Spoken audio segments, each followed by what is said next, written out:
Kampus Mengajar sebagai bagian dari Kampus Merdeka bertujuan untuk memperkaya kompetensi mahasiswa dengan menjadi mitra guru di sekolah untuk pembelajaran siswa-siswi di SD dan SMP, khususnya untuk penguatan literasi dan numerasi.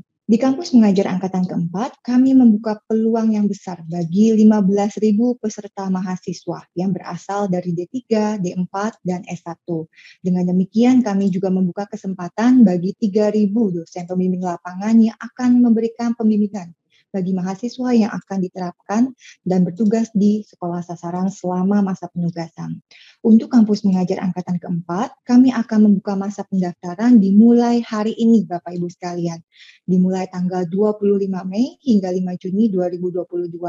Besar harapan kami, Bapak Ibu dari perguruan tinggi yang hadir pada siang hari ini untuk dapat membantu Kemendikbudristek dan tim program mempromosikan dan menginformasikan bahwa program Kampus Mengajar telah membuka pendaftaran untuk angkatan keempat. Adapun teman-teman mahasiswa dan Bapak Ibu dosen dapat mendaftar di link yang tersedia.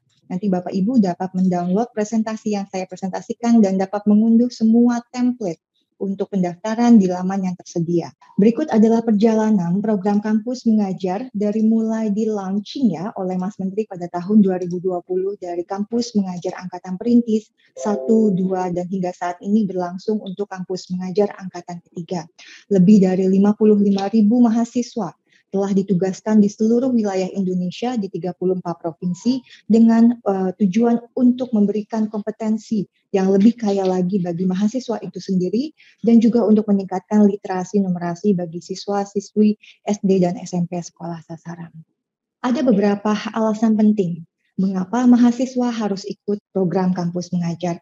Yang terpenting adalah dengan menjadi bagian dari keluarga Kampus Mengajar, maka mahasiswa akan menjadi agen perubahan untuk pendidikan Indonesia yang lebih baik, khususnya untuk tingkat pendidikan dasar.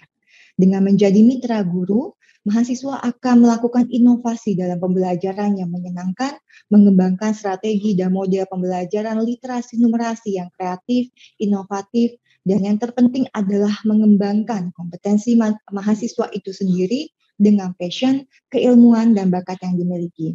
Selanjutnya, seperti yang disampaikan oleh Pak Wikan, bahwa kompetensi tidak hanya yang dibutuhkan adalah hard skills, namun juga soft skills. Dan melalui program Kampus Mengajar, mahasiswa akan ditingkatkan leadership-nya, empati sosialnya, problem solving atau pemecahan masalah, manajemen tim, dan juga inovasi kreativitas serta kemampuan komunikasinya. Dengan demikian, adik-adik mahasiswa yang berasal dari kependidikan, jangan khawatir, akan banyak sekali manfaatnya dari mahasiswa untuk yang didapatkan ketika mengikuti program Kampus Mengajar. Adapun tambahan lainnya, dengan mengikuti program Kampus Mengajar, adik-adik mahasiswa akan mendapatkan beasiswa berupa bantuan biaya hidup dan juga bantuan biaya kuliah, serta tentunya mendapatkan pengakuan hasil belajar sebesar 20 SKS. Adapun manfaat bagi perguruan tinggi dan Bapak Ibu dosen yang bergabung menjadi peserta program Kampus Mengajar, kita sudah mengetahui Bapak Ibu ya untuk pimpinan PT bahwa dengan mengikuti Kampus Mengajar yang merupakan bagian dari kebijakan Kampus Merdeka akan membantu perguruan tinggi untuk mencapai IKU 2 di mana mahasiswa mendapatkan pengalaman belajar di luar kampus. Selanjutnya, perguruan tinggi juga memberi kontribusi nyata bagi permasalahan pendidikan khususnya di pasca pandemi saat ini. Dengan menjadi dosen pembimbing lapangan, Bapak Ibu akan mendapatkan kesempatan untuk lintas prodi berkolaborasi dengan mahasiswa, sekolah dalam pengembangan pendidikan khususnya strategi pembelajaran literasi numerasi. Selanjutnya, ini akan menjadi ruang pengabdian yang sangat tepat bagi Bapak Ibu dosen untuk dapat meningkatkan pendidikan dan juga kapasitas dari mahasiswa bimbingannya. Next. Sebagaimana saya sebutkan tadi, pendaftaran akan dimulai pada tanggal 25 Mei hingga 5 Juni 2022. Kemudian akan dilanjutkan dengan tahapan seleksi pada tanggal 26 Mei hingga 30 Juni. Jadi tahapan seleksi akan dilakukan secara paralel. dan pengumuman diharapkan dapat dilakukan pada tanggal 5 Juli 2022. Selanjutnya, tim program akan memberikan waktu bagi perguruan tinggi melalui DPL dan mahasiswanya untuk melakukan koordinasi dengan dinas dan sekolah sasaran. Adapun pembekalan akan dilakukan pada tanggal 11 hingga 27 Juli dan acara pelepasan mahasiswa insya Allah dihadiri oleh Mas Menteri akan dilakukan pada tanggal 28 Juli. Untuk penugasan, nanti mahasiswa akan dikirimkan ke lokasi penugasan pada tanggal 1 Agustus hingga 2 Desember dan diakhiri dengan penarikan mahasiswa pada tanggal 5 Desember. Next. Kita akan memasuki proses rekrutmen dan seleksi untuk mahasiswa kampus mengajar angkatan keempat. Adapun persyaratan mahasiswa untuk dapat menjadi peserta program kampus mengajar, mahasiswa harus aktif dan berasal dari program studi S1, D3, ataupun D4, dan berasal dari program studi terakreditasi. Kemudian mahasiswa harus berada minimum di semester 4 pada tahun akademik saat ini yang akan berjalan, kemudian IPK-nya adalah minimal 3 dari skala 4. Dan yang terpenting lagi, mahasiswa belum pernah menjalani kampus mengajar perintis angkatan 1, 2, dan 3. Ada satu hal penting bagi adik-adik mahasiswa yang akan mendaftar program kampus mengajar angkatan keempat, kami mohon untuk segera melakukan verifikasi NISN terlebih dahulu, karena ini akan menjadi persyaratan wajib sebelum dapat mengupload dokumen-dokumen persyaratan pendaftaran. Ada beberapa dokumen persyaratan bagi mahasiswa untuk dapat mendaftar di program kampus mengajar angkatan keempat, yaitu surat rekomendasi dari pimpinan PT, surat fakta integritas, surat izin orang tua, dan juga surat keterangan sehat. Kami mohon kepada adik-adik mahasiswa untuk dapat berkomitmen jika setelah mendaftar dan diterima dalam program kampus mengajar untuk dapat mengikuti program hingga selesai. Adapun ada dokumen pendukung yang akan menjadi salah satu tahapan seleksi yang dipertimbangkan oleh tim program adalah adanya surat keterangan pengalaman mengajar atau berorganisasi serta sertifikat prestasi. Selanjutnya, untuk dosen pembimbing lapangan yang ingin bergabung di program kampus mengajar, sama halnya dengan mahasiswa berasal dari program studi S1, D3, dan D4 perguruan tinggi negeri maupun swasta yang berada di bawah naungan Kemendikbudristek. Dan yang terpenting, program studi Bapak Ibu sudah terakreditasi. Ada 2 dokumen persyaratan yang diwajibkan bagi DPL untuk diunggah di laman MBKM, yaitu surat fakta integritas dan surat rekomendasi dari pimpinan perguruan tinggi. Seluruh persyaratan dan template dokumen dapat diunduh di link yang Bapak Ibu dapat akses. Selanjutnya, terkait dengan syarat untuk koordinator PT perguruan tinggi, ada beberapa hal yang perlu ditekankan bahwa kami berharap setiap ada mahasiswa dan DPL yang mendaftar di program kampus mengajar, maka pihak perguruan tinggi dengan serta-merta akan segera menunjuk 1 orang perwakilan untuk menjadi koordinator perguruan tinggi. Kami berharap koordinator perguruan tinggi merupakan orang yang memiliki akses atau diberikan akses terhadap data mahasiswa di perguruan tinggi. Hal ini mengingat peran dari koordinator PT yang akan banyak membantu dalam hal administrasi dan birokrasi mahasiswa dalam mengikuti program kampus mengajar. Selanjutnya, koordinator PT juga diwajibkan untuk mendapatkan surat rekomendasi dari pimpinan perguruan tinggi. Ada beberapa kebijakan yang berbeda untuk kampus mengajar angkatan keempat dibandingkan dengan angkatan ketiga yang saat ini masih berjalan. Yang pertama, kami menghapus syarat perguruan tinggi terakreditasi dan juga mengganti syarat akreditasi prodi yaitu minimum B atau baik sekali menjadi prodi terakreditasi.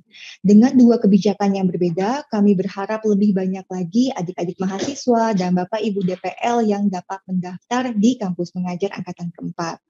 Selanjutnya, berbeda dengan kampus mengajar angkatan ketiga, di kampus mengajar angkatan keempat, mahasiswa akan ditugaskan dekat dengan wilayah domisilinya.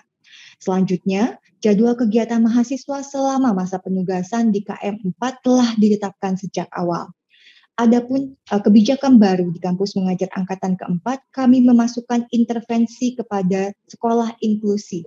Dan yang terakhir, koordinator perguruan tinggi juga nanti akan mendapatkan pembekalan sehingga dapat melakukan proses monitoring lebih baik terhadap kegiatan DPL dan juga mahasiswa yang menjadi peserta program. Next. Berikut adalah mekanisme seleksi mahasiswa untuk dapat mengikuti program kampus mengajar. Ada seleksi administrasi di mana secara sistem akan menggugurkan mahasiswa yang tidak mengikuti persyaratan untuk kampus mengajar angkatan keempat, yaitu program studi terakreditasi, minimum berada di semester 4 dan IPK minimum 3. Selanjutnya akan ada seleksi verifikasi berkas dokumen dan dilanjutkan dengan tes online, yaitu tes literasi numerasi, value clarification test, dan survei kebinekaan. Kami informasikan Bapak Ibu bahwa adik-adik mahasiswa sudah mulai bisa mendaftar pada hari ini. Jadi silahkan mengecek di laman MBKM dan mulai mendaftar serta jangan lupa untuk melakukan verifikasi NISN. Peserta mahasiswa nanti akan ditempatkan di sekolah sasaran sesuai dengan wilayah domisilinya. Selanjutnya, sama halnya dengan mekanisme seleksi mahasiswa, namun sedikit berbeda, untuk dosen pembimbing lapangan akan ada seleksi verifikasi berkas, yaitu untuk fakta integritas dan rekomendasi perguruan tinggi. Nanti DPL hanya akan mengikuti value clarification test secara online. DPL akan dipilih berdasarkan pemetaan setelah lulus seleksi sesuai dengan jumlah mahasiswa yang lulus dan juga berada di wilayah domisili tertentu. Selanjutnya, berikut adalah alur setelah lulus seleksi. Nah, ini penting untuk dipahami bagi adik-adik mahasiswa. Jadi, setelah nanti menerima email kepastian lulus dari program kampus mengajar, maka kami harapkan adik-adik mahasiswa segera menunjukkan bukti penerimaan sebagai peserta program kampus mengajar angkatan keempat kepada dosen penasehat akademik atau DPA atau dosen walinya di prodi. Kemudian adik-adik mahasiswa dapat berkoordinasi dengan prodi dan DPA-nya untuk memetakan mata kuliah apa saja yang dapat mengakui hasil belajar dari program kampus mengajar nantinya. Dengan demikian, sangat penting untuk mendesain di awal terkait dengan mata kuliah apa yang akan diambil untuk dapat mengakui hasil belajar kampus mengajar. Selanjutnya, nanti adik-adik mahasiswa dapat melakukan pengisian KRS dan memastikan persetujuan di SIAK atau Sistem Informasi Akademik di masing-masing fakultasnya. Setelah program berjalan, mahasiswa dapat memberikan hasil penilaian program kampus mengajar kepada program studi dan juga DPA-nya. Next.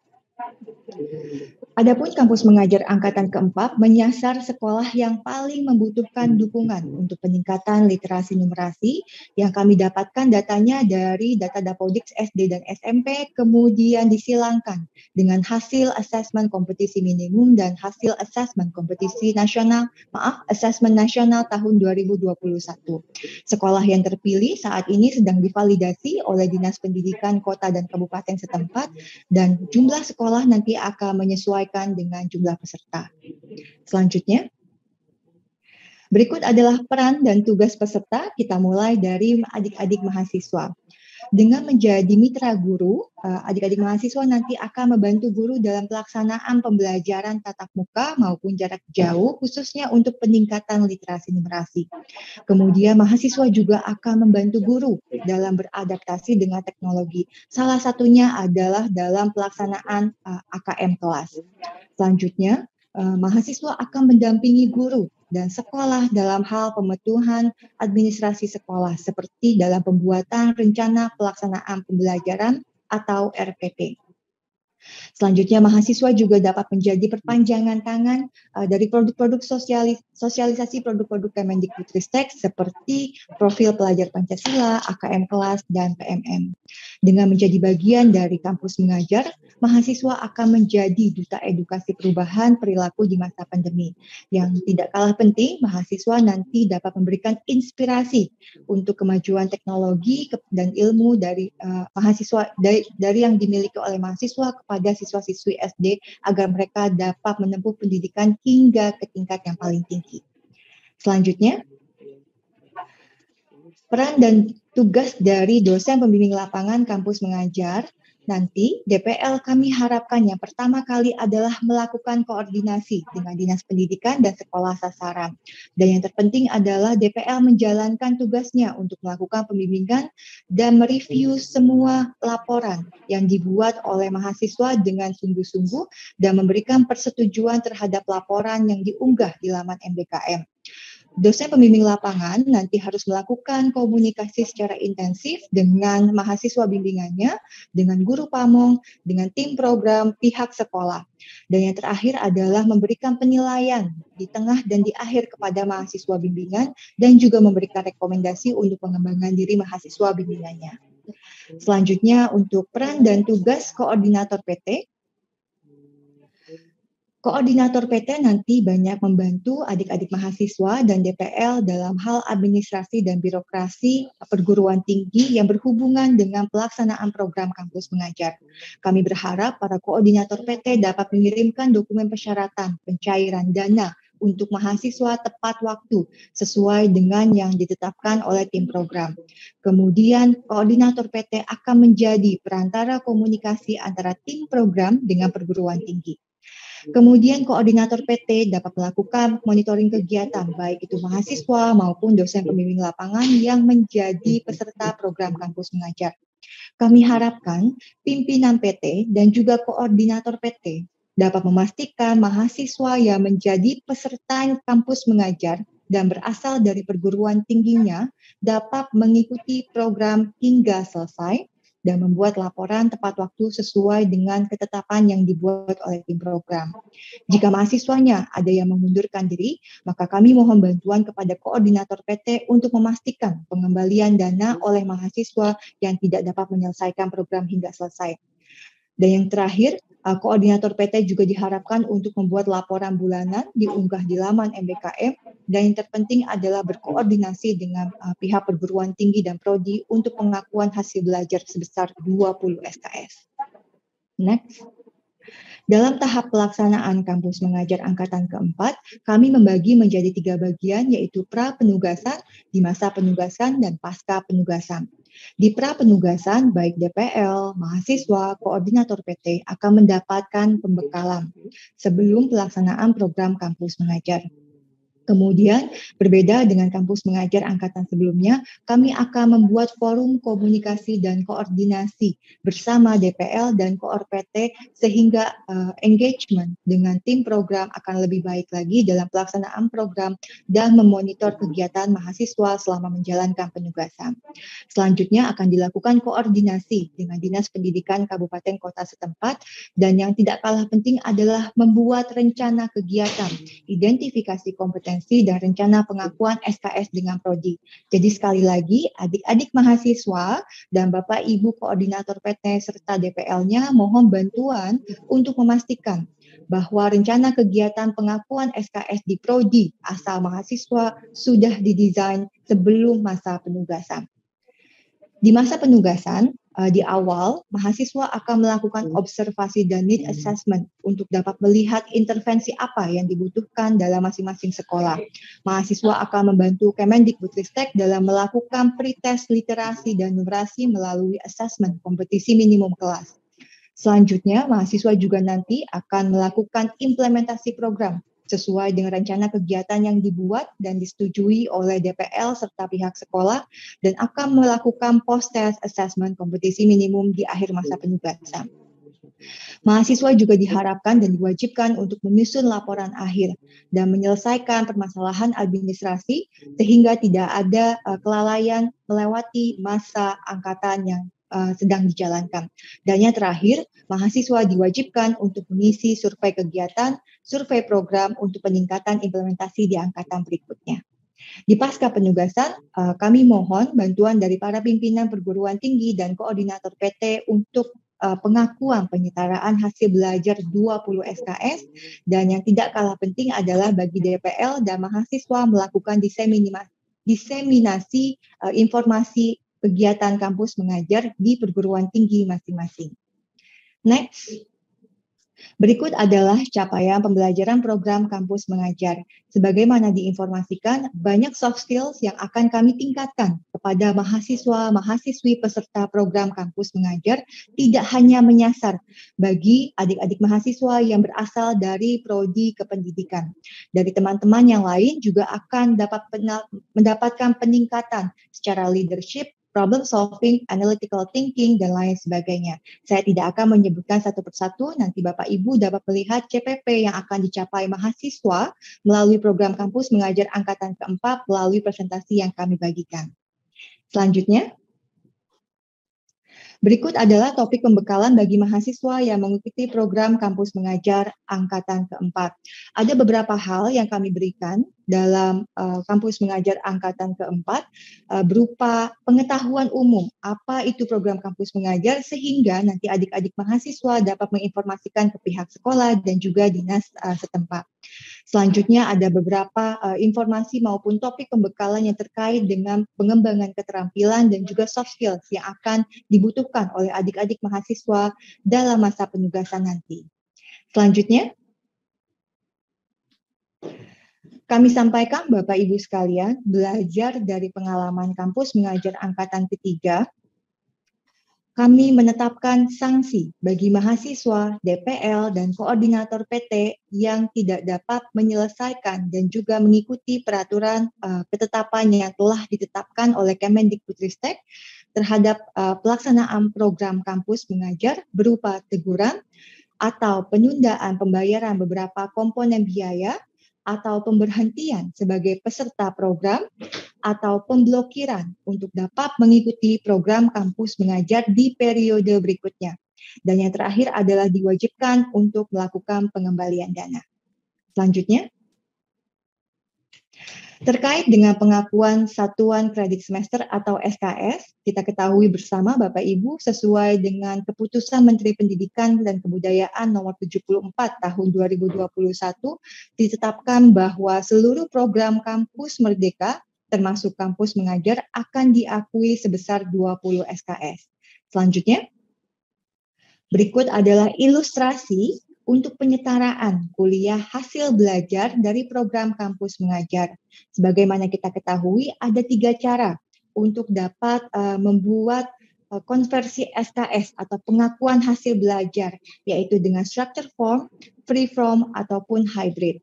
Ada beberapa hal yang dapat kita buat, salah satunya contoh seperti yang kami sampaikan melalui presentasi pada siang hari ini. Untuk kegiatan belajar, kita akan membagi menjadi beberapa topik untuk pengembangan soft skill, pengabdian kepada masyarakat, praktik mengajar, dan adaptasi teknologi. Nanti Bapak Ibu dari perguruan tinggi bisa memilih apakah menggunakan structure form. Ini biasanya digunakan oleh perguruan tinggi ataupun prodi khusus untuk prodi kependidikan. Free form juga dapat digunakan dengan breakdown akan disesuaikan dari masing-masing prodi dan universitas terkait dengan kepemimpinan, komunikasi, manajemen waktu, kolaborasi dan kerjasama, dan lain sebagainya. Bapak Ibu juga dapat memilih dengan cara hybrid, yaitu menggabungkan antara structure form dan juga free form, bisa melihat dari contoh yang sudah kami berikan di layar berikut. Selanjutnya, dilihat dari waktu yang dilakukan dan dihabiskan oleh adik-adik mahasiswa di lapangan, yaitu 916 jam, maka adik-adik mahasiswa berhak untuk mendapatkan pengakuan sebesar 20 SKS. Di masa kegiatan kampus mengajar angkatan keempat, adik-adik mahasiswa akan mendapatkan pembekalan sebanyak 129 jam. Kemudian 677 jam di masa penugasan, dan 48 jam untuk berpartisipasi dalam kegiatan koordinasi dengan tim program dan juga para ahli dalam pengembangan rencana kegiatan. Selanjutnya, kami berikan 62 jam untuk dapat melakukan penyusunan laporan akhir. Selanjutnya, terkait dengan administrasi dan keuangan, next. Ada beberapa komponen pendanaan bagi mahasiswa dalam bentuk beasiswa yang dapat diberikan melalui program kampus mengajar. Yang pertama yaitu bantuan biaya hidup. akan diberikan maksimal 1,2 juta rupiah per bulan dengan catatan diberikan full hanya bagi mahasiswa yang tidak menerima beasiswa lain dari Kemendikbudristek.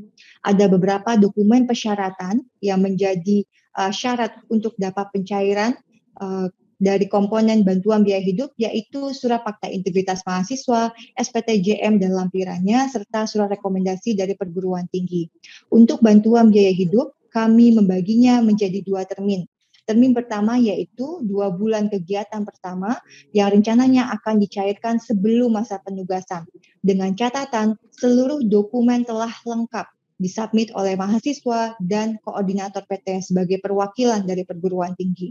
Dengan demikian, kami mohon nanti peserta, baik mahasiswa dan koordinator PT dapat mengunggah seluruh dokumen persyaratan sesuai dengan waktu yang ditetapkan oleh tim program. Yang kedua, ada bantuan biaya kuliah yang dapat diberikan melalui program kampus mengajar sebesar maksimal 2,4 juta rupiah dengan catatan hanya diberikan bagi mahasiswa yang tidak mendapatkan beasiswa lain dari Kemendikbudristek.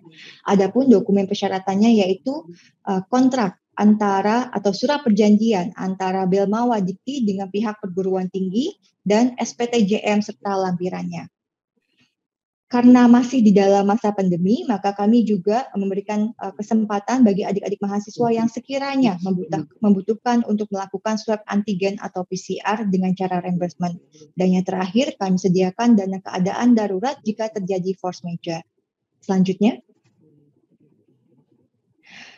ada beberapa dukungan yang sangat kami harapkan dari peserta program kampus mengajar angkatan keempat untuk seluruh peserta kampus mengajar, baik mahasiswa, DPL, maupun koordinator PT.